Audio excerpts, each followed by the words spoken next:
Halo, assalamualaikum warahmatullahi wabarakatuh, teman-teman. Ketemu lagi nih sama aku Shelly.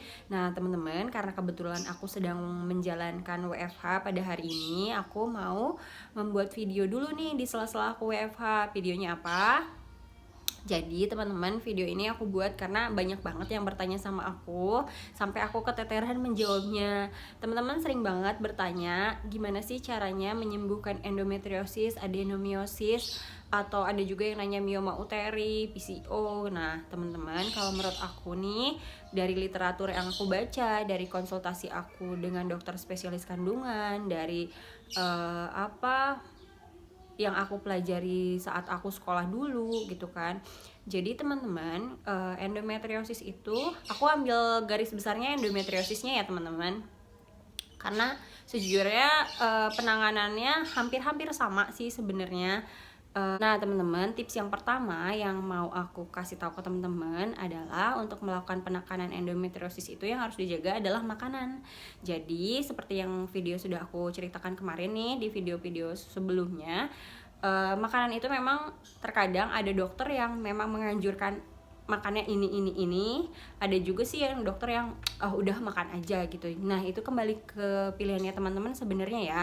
Sebenarnya kita pun bisa memilah-milah yang memang teman-teman kan tahu ini tuh makanannya sehat, mengandung gizi yang baik, atau respon tubuhnya pun beda. Kalau misalkan sama aku sih orangnya memang sensitif kalau untuk makanan. Jadi kalau misalkan aku ngerasa aduh aku habis makan ini kram, ya aku akan mengurangi makanan itu gitu kan. Tapi di sini teman-teman aku tekankan lagi, cara pengelolaan makan kita itu bener-bener harus benernya itu jadi kalau misalkan teman-teman mau memang merubah pola makan itu jangan terlalu memaksakan tubuh teman-teman sendiri ya, karena memang di sini kalau menurut aku paling susah itu adalah menjaga pola makan. Misalkan kita suka banget makan bakso atau makan mie instan, bakso kalau teman-teman buat sendiri ya silakan aja gitu. Maksud aku di sini adalah bakso yang memang teman-teman beli gitu. Jadi kalau misalkan suka banget terus tiba-tiba teman-teman stop bener-bener nggak makan, itu kayaknya bakalan nyiksa deh. Jadi kalau menurut aku pelan-pelan, kalau misalnya teman-teman biasa makan mie instan setiap hari, bisa dikurangi menjadi seminggu 2 kali.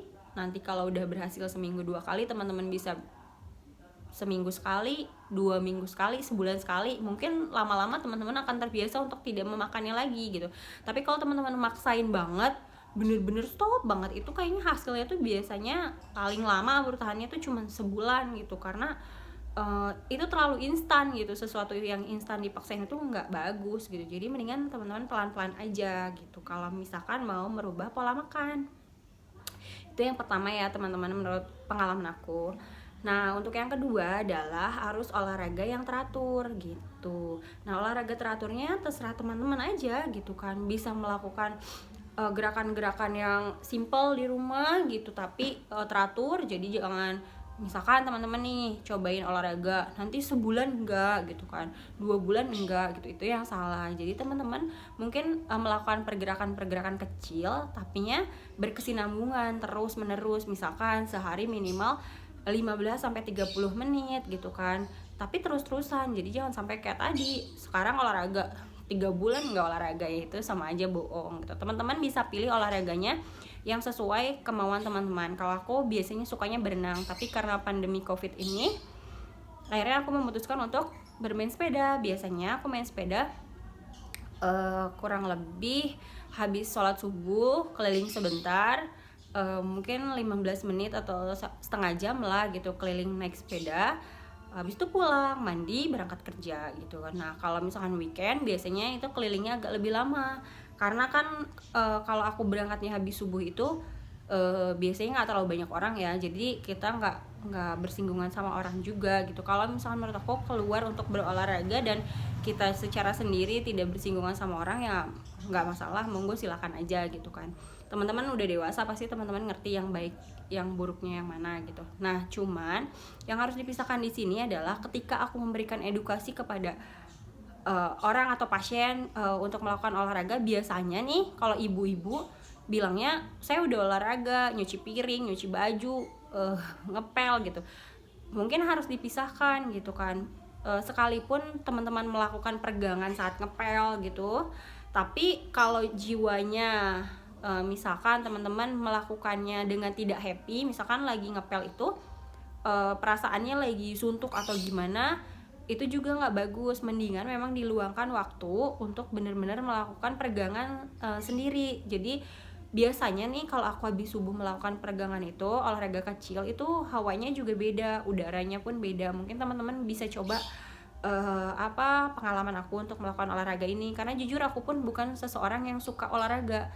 Jadi aku benar-benar belajar gitu untuk olahraga tuh itu butuh butuh kayak motivasi yang cukup kuat gitu. Beda sama makan gitu. Kalau makan mungkin aku bisa ngejaganya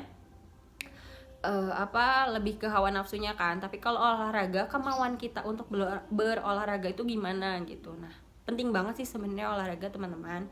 Nah, teman-teman, di sini yang terakhir nih, yang paling penting kalau menurut aku, poin terakhir untuk menjaga agar si endometriosisnya, si adenomiosisnya itu tidak bertumbuh dengan cepat adalah pengelolaan stres. Kenapa stres? Karena kalau menurut aku nih, sepengalaman aku, stres itu bener-bener berpengaruh banget deh. Jadi teman-teman mau makannya udah bagus, olahraganya udah bagus, tapi di sininya masih ruwet, masih tidak menerima kenyataan, masih nggak legowo, itu tuh menjalaninya akan berat banget. Jadi mungkin pada awal teman-teman terdiagnosis endometriosis atau adenomiosis itu pasti aku tahu berat banget.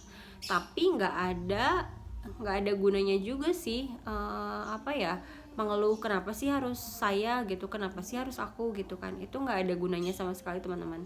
Memang pada awal aku mengalami endometriosis dan adenomiosis dulu 2 tahun pertama itu tuh kayak misalkan aku beli satu obat yang direkomendasikan oleh orang atau aku baca, aku ngerasa wah bakalan sembuh nih abis ini. Ternyata setelah itu ternyata nggak sembuh juga gitu kan, nggak ada perubahan apa-apa. Nah setelah itu tuh biasanya aku makin down gitu, loh kok nggak sembuh, loh kok gini gitu kan. Besoknya gitu lagi, beli obat lagi yang direkomendasikan orang, terus nggak sembuh lagi. Itu tuh membuat malah makin stres gitu, teman-teman. Tapi setelah aku menjalani operasi, mungkin tingkat kedewasaan aku lebih naik satu level kali ya.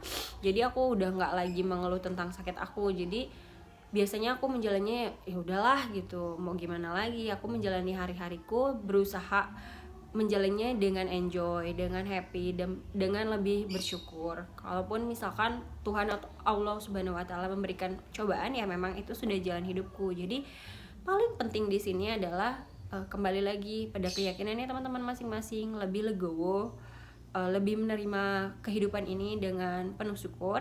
Dan teman-teman, kalau menurut aku nih, pesan aku buat teman-teman, jadi teman-teman jangan terlalu kolokan di sini. Menurut aku tuh aku tahu endometriosis itu saat kumatnya atau adenomiosis itu sakit banget.